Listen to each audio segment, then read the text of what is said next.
Օրը շատ բարի է, թանկագիններս, լավ օր եմ մաղթում ձեզ, ձեր հավատքը թող ամրապնդվի, երբեք ու երբեք չսասանվի, այսօր խոսալու եմ հավատքից, Եբրայեցիս 12-րդ գլուխ առաջին խոսքից կկարդամ, ուստի մենք էլ, որ վկաների այսքան բազմություն ունենք, մեզ շրջապատած դեն գցենք ամեն ծանրություն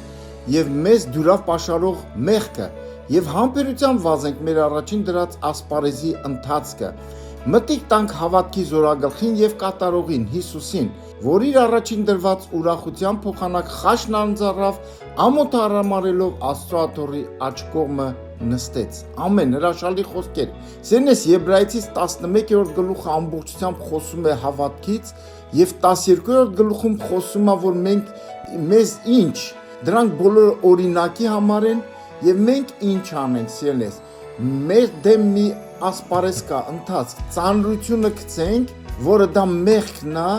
սիրելիներ, եթե մեղքը կա մեր կյանքում, դա մեր հավատքի ընթացքին խանգարում է, ինքը պաշարում է,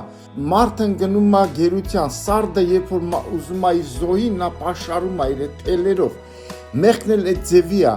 ասում է ազատվենք, որ ինչ անենք, այդ ընթացք անցնենք, այս ասպարեզի ընթացք անցնենք, ոնց կարող ենք անցնել, սիրելիներ, Աստված նույնն է երեկ և այսօր և հավիտյան, մեղքը միշտ էլ արգելք էր տեսնելու և առաջընթաց լինելու,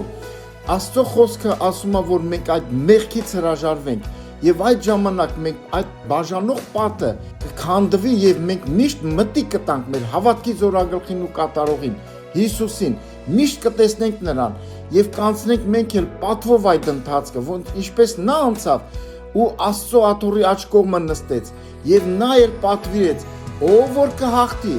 ինչպես ես հաղթեցի ու նստա իմ հոր աջ կողմը,